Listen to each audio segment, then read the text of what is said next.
Hi, and welcome to this month's Teaching Tip Live here with UAF eLearning. Today joining us is Professor Charles Mason and Janine McMahon. Professor Mason is a professor of photojournalism and photography in the departments of art and journalism, and he's been with us here at UAF for 26 years. When he's not performing his UAF duties, he actively pursues personal, editorial, and commercial assignment photography. Janine is an instructional designer here, and today she and Charles are here to talk with us about using video to capture student attention. So without further ado, guys, I'm going to pass it over to you, and you guys can take it away. Fantastic. Thanks, Kristen. This is the Teaching Tip Live that's designed to follow up a teaching tip that we just had about making quick video, basically how to use video to capture students' attention. We want to follow up and pretty much explain to faculty that it's pretty straightforward and it shouldn't take a lot of time to create some video, so that your students can have different interaction with you, different participation. They can see and listen to some of the materials you're interested in demonstrating. And for the most part, you should already have the tools that you need to make this happen. So I just want to briefly, before handing things over to Charles, talk about what those tools are and some of the steps you would go through, because I want people to see exactly how easy it is. That means I'm going to be sharing my screen in a moment, but before I do, making video for your students can be just as easy as taking a couple of slides that you already have been using and then adding your voice to those slides, exporting the slides to Quicktime, and then uploading to YouTube. So it's kind of a four-step process. And the first thing I'm going to do is I'm going to show you Keynote. I just have a few slides here inside a Keynote, and you should see my Keynote. You can, inside of Keynote, that's one of the applications that you can use for this, you can take your slides, and I only have two here for demonstration purposes, but go to Play and choose Record a Slideshow to add your voice over those slides, and then once you're done, you're going to save your work and export your work to Quicktime. And why do we do that? Basically, going from Keynote to Quicktime basically sets things up for YouTube. And you might wonder, well, why would you be pushing things to YouTube? And it's because YouTube has some great tools that can allow you to add a script for those individuals who maybe can't hear as well or would just like to have the script of what's being said. And YouTube also has some other editing properties. And YouTube, well, it's a great interface for then getting your materials into your course. You're going to hear these things again. Some simple steps. You've got some slides, you add your voice. In those slides, you maybe add video, you save your work, you save it to Quicktime, and then you share it out to YouTube. But I'm going to tell you that Charles, who is a brand new e-learning instructor teaching online this semester for the first time, hit it out of the park with creating quick videos for his students. Charles, over Yes. to you. Well, I didn't know I hit it out of the park, but I did manage to get my way through Keynote and create a couple of slideshows. I can show you a quick one here that I use to demonstrate point of view to my online students. So my trick is I need to, in class I would show these slides and talk about them. Well, this is something they can watch at will online.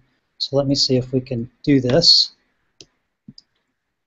And this is just about a minute. This week's assignment is on point of view. Basically, it's where your camera is and how it's looking at the world. For instance, here's a picture someone made by lying on their back and looking up at their dog through the fence from ground level, making this compelling image of the dog. Here someone has shot through the spokes of a tire at the rider's feet. It also used very short depth of field to focus on the spokes and let the background be soft. This picture, the large depth of field is coming into play by making the man as far off equally sharp as the woman. So it uses this trick of converting the 2 dimensions to fool our eye and how sizes really work in a photograph. This is a picture I took a couple years ago of the Eiffel Tower, and it looks like I've got this huge reflecting pond in the foreground to give me that lower reflection of the tower. But if you see what I really did, I just used a little tiny puddle that was there and put my camera right down at ground level and shot some frames to fool the eye. So have a great time this week. Be as creative as possible and come back with great shots. Thank you. So I've got to figure out how to turn this off. Did that work? Nope, I still see it. Okay. I'm sorry. Nope. I'm a little lost There you on are. here. Shut this off. As you can see, if I can make that into, here we are. Maybe back now. Nope. Not yet. Hang on. If I could do this myself onto Keynote and still have all this trouble with technology, then anybody can do it. How about if I do that? Well, we can try it, but I think it's recursive. So here, let's see. We need to stop sharing. There, yeah. No, wait. Move your cursor again. Hey, that needs to happen one time every Teaching Tip Live, just to keep it interesting. Yeah, go back to Janine while we figure this out. Actually, there was a way. I'm lost now. Should I start over?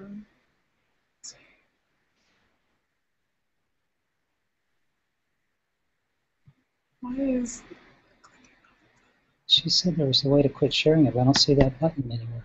Mm-mm.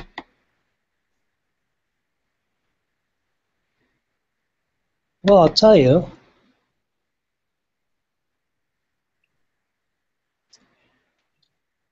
If you mute your microphone, I'll take over screen sharing. See if I can grab it.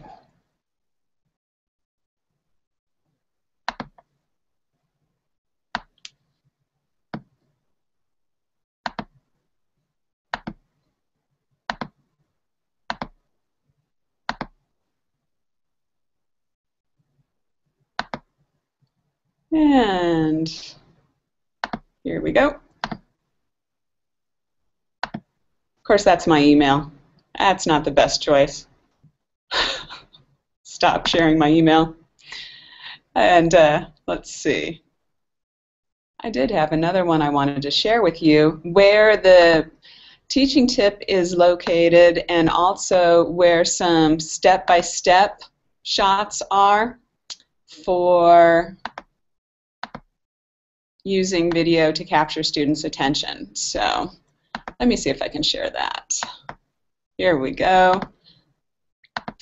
If you're not familiar with it, we create teaching tips each week, and those teaching tips exist on iTeachU, iteachu.uaf.edu. The way to get to the teaching tips, if you're not already receiving them in your email, is to go to iTeachU, and underneath the menu we've got blog as an option. And since iTeachU isn't showing up right now, I'm pretty sure that the other thing that I wanted to show you isn't going to show up either. So how about, Charles, if you're back with us, you can talk about how the students received the material that you created for them. How they received it in terms of, in terms of how they like it. Well, I think it's so far we're a few weeks into the class, And what I've heard back from students has been very positive. In particular, I'm grading with something called Jing. And the more I've used it, the more I've learned that it's a very powerful tool for my needs to share how to make a photograph better, how to crop it, how to lighten it, darken it. I can actually take one of the pictures that they've turned in and create a window on my screen in Jing and make a little 5-minute recording of my voice and me talking about, and not only that, taking their photograph right into Photoshop, making changes, and talking about this. I do it, showing them the picture with the change and then without it, talking about the tools I'm using, and send that to them with their grade. And it's in class I would do a critique, usually with the whole class. It's one single difference here. This is personal, which may be better for the students. So it's about 5 minutes, up to 5 minutes of me talking about their images and how they could be better, and then demonstrating it visually, which this is a visual art. So it's much better for me to be able to show things than to tell them, or to do both. And having discovered that I can actually do Photoshop inside of Jing, it's terrific. I mean, and what I've heard back so far, even before this week when I started the Photoshop stuff, people love the feedback that I'm able to give them through these tools. So I'd say a raging success so far. There's always tomorrow, but right now it's great.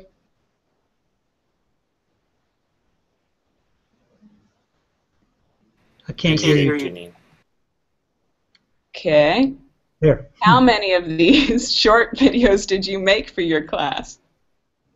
Well, we did, I think, almost one a week, and maybe a couple on some weeks. So maybe a dozen or 15-ish. And then I'm recording one for every student. In the Jing video, I'm recording every week for every student. So that's 15 more a week, or 14 more a week. But the ones that we did for prep, and you know, I remember you sitting me down and showing me the Keynote thing and how to go about it. And I had used Keynote for other reasons, but I'd never made a recording like that. It wasn't hard at all. I have a little clip-on microphone from my computer, and I just gathered. You gave me an idea how many slides I should try to show and how long they should be. I think you said 5 or 6 slides in 3 or 4 or 5-minute pieces so that they're short and succinct. And so that was my target. Sometimes I went over that, but I think it was really easy to do. And where you screw up the most, for anybody who's going to try this, is at first you're trying to say everything perfectly, and you can't, so you start over a lot. And then after a while you realize, you know, in class I don't say things perfectly, and you said this as well. So I would let mistakes slip in and just correct myself. And once I got over that hurdle, it was a lot simpler. And I think they turned out pretty well. My daughter listened to them and said I don't have enough, you know, changing my voice inflection, but I'll live with that. So essentially you might say that there's a few things that you might do a little differently as you move forward, but... Yeah, I'm not a radio person, so I don't know about the voice thing, but I think, well, every one that I made got easier, and they're really simple. I did them at my desk here, and I'm doing photography, so, you know, I've already got pictures all over the place that I can grab and use as demonstration, or I've used them in classes, or I'm using them in classes since this class is synchronous, I believe it's called, with one I'm teaching, or asynchronous in time, I don't know, I'm lost now. But anyway, I'm teaching the class at the same time in class as I'm doing it online, and so I have all these materials at my fingertips, so it's just a matter of making the keynotes. And the Keynote's a really easy program to record on, so it's nothing to be fearful of. It just takes a couple of times to get down which button to hit when. And you helped me with the QuickTimes and all that, so yeah, I think it went well. And I actually have used a couple of these in my class now, so it's become... Okay, that's pretty cool. You built them for your online course, but you're using them in your face-to-face. Exactly. That sounds excellent. Can you tell us, for the people that might be watching, you have 2 photography classes. They're stacked. What are they? They're JRN 204, that's Journalism 204, and Art 284. They're both basic digital photography.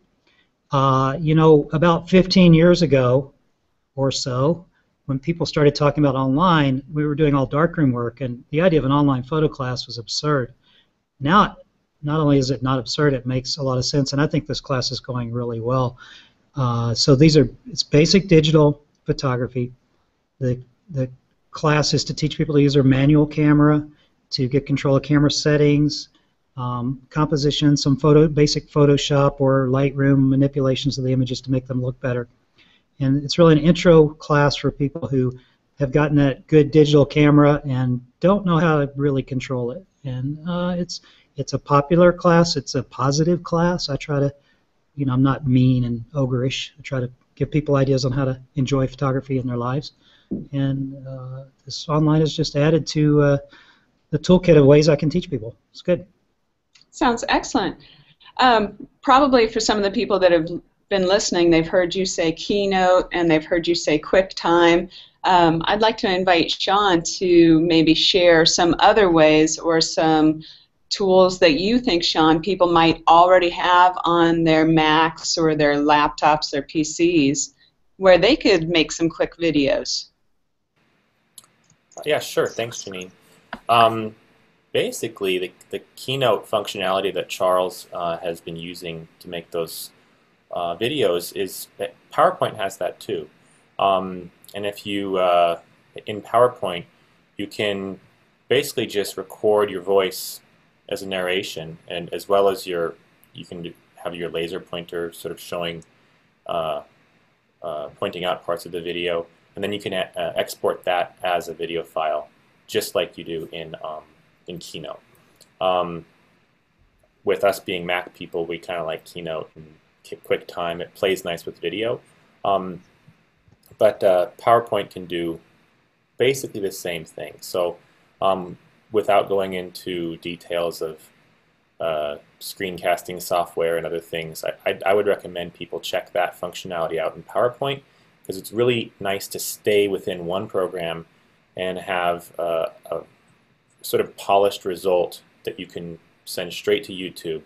I would assume that's something that, Charles, you really appreciated about the process of how, it's basically a one-step process.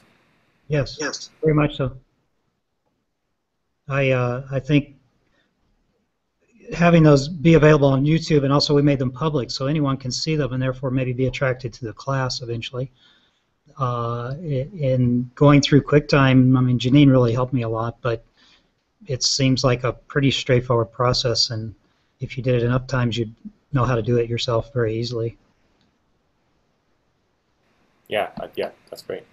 And Charles just spoke to the fact that if you did it enough times, you'd know how to do it pretty well, pretty quickly. I think I have showing on my screen, make a quick video, and I just have some screenshots in terms of how to use Keynote, QuickTime, and YouTube, 10 steps to take you through this process. So if somebody is interested in the quick steps, janine.community.uaf.edu, this is kind of a companion piece to the teaching tip that we put out this week, complete with screenshots of, how do you do it, and when you're ready, how do you share it to YouTube. And one of the parts that we're not really going into in this Teaching Tip Live is in YouTube, making it unlisted, and then how to embed it. And you can take the product once you've made it and embed it in a variety of places. Charles had his embedded in his YouTube. Is that right, Charles? Yes. Not YouTube, Blackboard Shell. Oh, right, yeah, they're in there too. So on the YouTube channel or whatever that's called, and they're in my Blackboard Shell, so people can watch them there, and then on the community site. I'm everywhere.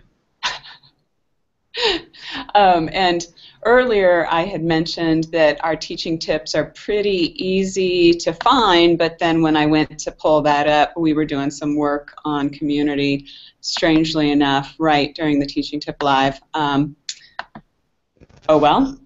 Here is how you can find all the teaching tips. You can go to iteachu.uaf.edu, iteachu.uaf.edu, and then under online training, that's one of the navigation items in the middle of the page. You're going to see teaching tips as the last choice. This brings up the full list of teaching tips.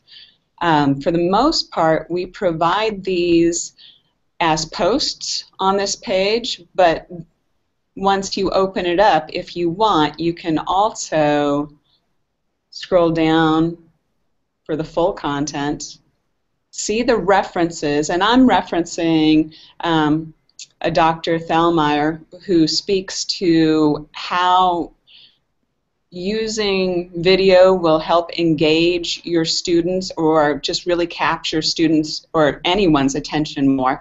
But once you scroll down to the bottom, you can then open up and have the PDF, which you could share with other people or print out for your own use. Charles, if you would, you mentioned earlier today during this presentation that you're giving all of your students feedback to their pictures and you're using Jing. Can you show one of those examples of how you're putting your voice over some visuals to I'd like to talk to the student? If I can manage to pull this off and close it again. I actually like to show parts of two, because until this week, this is what I was doing, because Jing is a little add-on that sits on your computer, and with it, you can draw corners over your screen and then record inside of that. I thought it had to be kind of static until this week, so I was providing this sort of feedback to my students, where I would get all their pictures together that they submitted for a week, and I would draw a rectangle around them. That's what you see inside the yellow box. And then I would talk about their images. It's Charles here. Yeah, it looks like you had a lot of fun this week, especially with the children. If I would talk about the images and point around, and so the whole thing was a static picture. Well, this week, Hi, Alina. It's Charles let here. me figure out how to stop this again. Love this. You know, that's I'm going to try choosing a different one and see if that does it. point of view. Because I've discovered this week that I can actually go inside of Photoshop while I'm recording this. I think they work well. My favorite And I still hear Yeah, the other you're- one, Charles. You're still getting it, aren't you? I'm going to not quit seeing the Jing. other one, but I'm hearing the other one.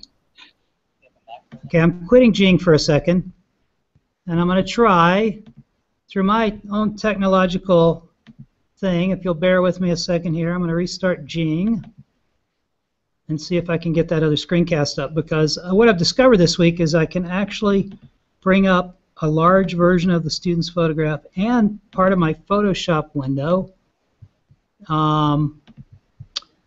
And I might not be able to show you this because Jing is not responding. But at any rate, what I can do is I can, oh, here we go. Technology, that's what we're all working with here, right? So I'm going to try now. While you find that, I'm going to mention that Jing is available for Mac or PC. So what Charles is about to show people, it doesn't matter. It's platform agnostic, if you will. So if you're using a PC or a Mac, it wouldn't matter. Go. And I'm about there. All is well. Screen share. Come on. Okay, here we go. So this is the other one. This is what I've discovered this week, and I'll just show you some highlights in here. But I can now bring up It's Charles Mason.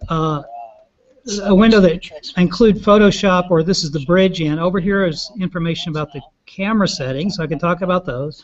Their picture is large. I can take it into Photoshop, which I did here. I can show the menu where the menu is, bring up the menu, and I can show them. So here I'm showing that I've made the area behind the photograph lighter so you can see the feet better. But this is all live. It's as good as if I could do it in class. Here I'd lighten the hands up. But they not only see the effect, but they see, there we go, they see what tools I'm using over here. So it's just a really good tool for me to use. And I'm going to quit Jing in order to do this. So it's a great tool. I think it's you know, in art and photography, we're always trying to give a critique. And so this is just as good as an in-class critique, or better, because it's individual to each student's work each week. So I'm excited about this new discovery as I go, that I can record Photoshop and the changes in their photographs and show them visually as we go. Sean, do you want to speak to any other tools? Sure. I like Jing, and I like allowing people to use PowerPoint and Keynote, whether they're on Mac or PC, because they're likely to have those. But there are other options for doing things like what Charles is doing with Jing. One that I like is called Screencastify, and it will work on Mac, PC, or Chromebooks, as long as you're using the Chrome browser. And that also gives you it allows you to record your video from your webcam overlaid over the video, and it lets you select windows, specific windows on your screen to record from. And it also integrates directly with Google Drive and YouTube, just like you would be able to do from Mac OS or Jing. So yeah, I like the direction we're going with this and being platform agnostic. Thanks, Sean. So basically, I hope people, even with some of the small snafus that we've had, I hope you've seen that it's pretty straightforward, that you don't need to be 100% technology savvy, if I could say that, to create videos. Some people might think that what we've just shown you is kind of like a souped-up screencast, but that might be where you're ready to start. And I would encourage you to use tools that you have access to, they're already on your machine, resources that you've built, lectures that you've already given, and just try crafting somewhere between a 3 and 5 minute, or even a little shorter, video that you can share out. You could put it in your Blackboard course, you could share it on a WordPress site, you could email links to it if you've posted it up to YouTube. You could email links to it as part of an announcement to your students. Any way that's going to draw your student in a little bit more and demonstrate either something they're having a problem with or really something you want them to focus on. Pretty straightforward. And if you think you can't do it, or you just want a little bit of help with how to do it, this is my plug for the open labs that UAF eLearning just started this last week. Each week on Tuesdays and Fridays, Tuesdays from 2 to 4 and Fridays from 10 to noon here in Bunnell. So if you're a faculty person on this campus or you're in town, you can come into the open labs and say, hey, I really want to see how to make a quick video or a screencast. And we're going to help you with that so that you can engage your students in a slightly different way. Or, as Charles also showed you, you can give them feedback in a very visual way. Is there anything, Charles, you'd like to add to that? I can think of one or two things. The reason I like this kind of feedback is I don't like to type. I'm a photographer. I don't like to write. And if I were grading my students by writing, they would get a fraction of the information back compared to what I'm able to give them in a 3, 4, 5 minute video. So for someone like me, this is absolutely a wonderful way, I think, for students to get a lot of information quickly. And they can watch it twice if they need to, because I move quickly. And the other thing is that I know there's other ways to do all this. You guys have emphasized that. I took the iTeach last spring, which is an invaluable way to find out how much you don't know. But I think finding a tool like Keynote or Jing and not worrying about the other possibilities, if it works, they're both pretty simple. If Screencastify or whatever it's called is simple, grab one and just run with it, because none of them are very complicated.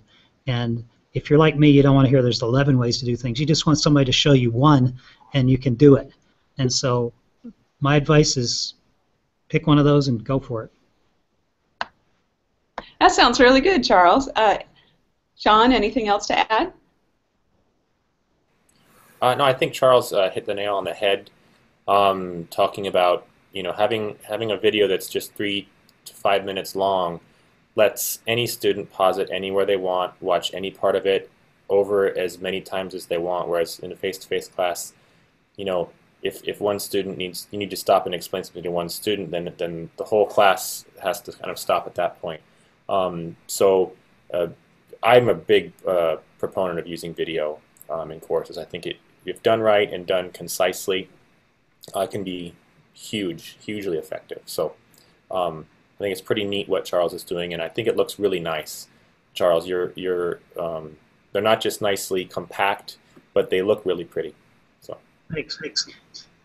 And I think, we've seen people moving towards video quite a bit. TED Talks are one set of videos that come to mind where people are just watching them. New York Times, I believe, is starting to include video, on their website. And even, well, I'm sure there's hundreds of different concepts. I know people watch YouTube all the time. So let's take that strength and put it into our courses and either illustrate a point or just try and grab the student's attention. You can do it, and we can help. And with that, I'm going to toss it back to Kristen for any closing comments. Thanks, Janine. And thank you especially to Charles for sharing what you do with your class and how you do it, and to Sean too for adding in some tips for people that may have other tools. Just as a reminder, if you want to come back to this information, it's available at iteachu.uaf.edu. And next month, we'll be hosting another Teaching Tip Live again. It'll be on the 13th of November, and we're going to be talking about planning and building an online course. So just some tips to get started early while we have some time before the new semester begins in January. So with that, thank you for joining, and we'll talk to you in a month. Thanks, guys. Thank you.